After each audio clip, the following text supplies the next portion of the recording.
ಆತ ಮಾವನ ಹೆಂಡತಿ ಮೇಲೆ ಕಣ್ಣಾಕಿ ಓಡಿಸ್ಕೊಂಡು ಹೋಗಿದ್ದ. ಬುದ್ಧಿ ಮಾತು ಹೇಳಿದ್ರು ಬಿಡದೆ ಕದ್ದು ಮುಚ್ಚಿ ಕಳ್ಳಾಟ ಆಡ್ತಾ ಇದ್ದ. ಇದೇ ವಿಚಾರಕ್ಕೆ ತಾಯಿ ಮುಂದೆಯೇ ಬರ್ಬರವಾಗಿ ಹತ್ಯೆ ಆಗಿದ್ದಾನೆ.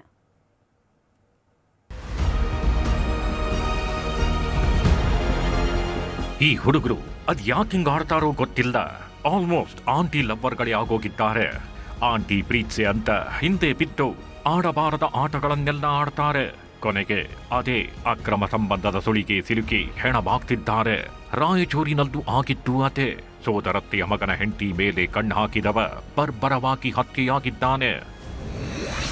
ಮಾವನ ಹೆಂಡತಿ ಜೊತೆ ಲವ್ವಿ ಟವ್ವಿ ರಕ್ತದ ಕುಳಿ.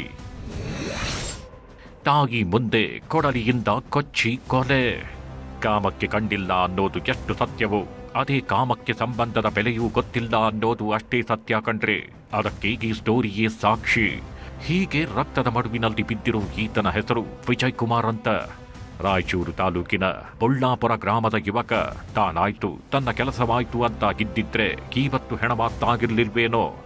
ಆದ್ರೆ ಇವನು ಸೋದರತ್ತೆ ಮಗ ಇದೇ ಪ್ರಸಾದ್ನ ಹೆಂಡತಿ ಮೇಲೆ ಕಣ್ಣು ಹಾಕಿ ಕಳ್ಳಾಟ ಆಡಿದ್ದ. ಆಕೆಯನ್ನ ಅದು ಹೇಗೆ ಮನೆಗೆ ಬೀಳಿಸ್ಕೊಂಡೋ ಏನೋ, ಅವಳು ಹೇಗೆ ಬಿದ್ಲೋ ಗೊತ್ತಿಲ್ಲ. ಸಂಬಂಧದಲ್ಲಿ ಅಣ್ಣ ತಂಗಿ ಆಗ್ತೀವಿ ಅನ್ನೋದನ್ನು ಮರೆತು ಅಕ್ರಮದಲ್ಲಿ ಕುಣಿದಾಡಿದ್ರು. ಇಂಥ ಕಳ್ಳಾಟ ಅದೆಷ್ಟು ದಿನ ನಡೆಯುತ್ತೆ ಹೇಳಿ. ಅದಾಗಲೇ ಮನೆಯಲ್ಲಿ ವಿಚಾರ ಗೊತ್ತಾಗಿತ್ತು. ಯಾವಾಗ ತಮ್ಮ ಕಳ್ಳಾಟ ಮನೆಯಲ್ಲಿ ಗೊತ್ತಾಯ್ತೋ ಅದಾಗಲೇ ವಿಜಯ್ ಕುಮಾರ್ ಆಕೆಯನ್ನ ಓಡಿಸ್ಕೊಂಡು ಹೋಗಿದ್ದ. ದೂರದ ಊರಲ್ಲಿ ಸಂಸಾರವನ್ನು ಶುರು ಮಾಡಿದ್ದ. ಆದ್ರೆ ಊರಿನ ಹಿರಿಯರು ಸಂಬಂಧಿಕರು ಬುದ್ಧಿ ಮಾತು ಹೇಳಿ ಮನೆಗೆ ಕರಕಂಡು ಬಂದಿದ್ರು. ಊರಿಗೆ ವಾಪಸ್ ಬಂದ್ರೂ ಸಹ ಇಬ್ಬರ ಕಳ್ಳಾಟ ಮಾತ್ರ ನಿಂತಿರಲಿಲ್ಲ. ತನ್ನ ಹೆಂಡತಿ ಮೇಲೆ ಕಣ್ಣು ಹಾಕಿದ್ದ ವಿಜಯ್ ಕುಮಾರ್ ಮೇಲೆ ಪ್ರಸಾದ್ ಕೊತಕೊತನೆ ಕುದೀತಿದ್ದ. ನನ್ನ ಮರ್ಯಾದೆ ತೆಗೆದುಬಿಟ್ಟ ಅಂತ ದ್ವೇಷದ ಕಿಚ್ಚು ಹೊತ್ತಿಸಿಕೊಂಡಿದ್ದ. ಹೇಗಾದ್ರೂ ಮಾಡಿ ಹೆಣ ಉರುಳಿಸಬೇಕು ಅಂತ ಕತ್ತಿ ಮಸೀತಿದ್ದ. ಈ ನಡುವೆಯೇ ನೋಡಿ ಎರಡು ಕುಟುಂಬದ ಮಧ್ಯೆ ಆಸ್ತಿ ವಿಚಾರಕ್ಕೆ ಗಲಾಟೆ ಶುರುವಾಗಿತ್ತು. ಪೊಲೀಸ್ ಠಾಣೆ ಮೆಟ್ಟಿಲೇರಿತ್ತು. ಇವತ್ತು ಕೂಡ ಜಾಗದ ವಿಷಯಕ್ಕೆ ಎರಡು ಕುಟುಂಬಗಳ ಮಧ್ಯೆ ಗಲಾಟೆ ನಡೆದಿದೆ. ಇದೇ ಒಳ್ಳೆ ಸಮಯ ಅಂತ ಪ್ರಸಾದ್ ಎಂಟ್ರಿ ಕೊಟ್ಟಿದ್ದ. ಹಿಂದೆಯಿಂದ ಬಂದವನೇ ವಿಜಯ್ ಕುಮಾರ್ ತಲೆಗೆ ಕೊಡಲಿಯಿಂದ ಹೊಡೆದಿದ್ದಾನೆ.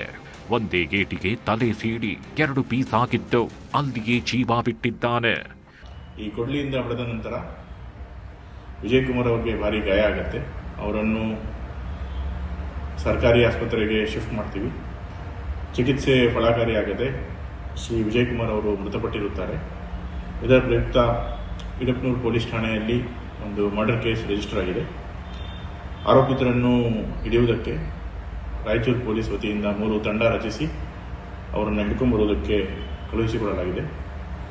ಇದರ ತನಿಖೆಯು ಮುಂದುವರೆದಿದೆ. ಯಾವಾಗ ವಿಜಯ್ ಕುಮಾರ್ ಹೆಣ ಉರುಳ್ತೋ ಆರೋಪಿಗಳಾದ ಪ್ರಸಾದ್, ಅಮರೇಶ್ ಮತ್ತು ಮಲ್ಲೇಶ್ ಅಲ್ಲಿಂದ ಎಸ್ಕೇಪ್ ಆಗಿದ್ದಾರೆ.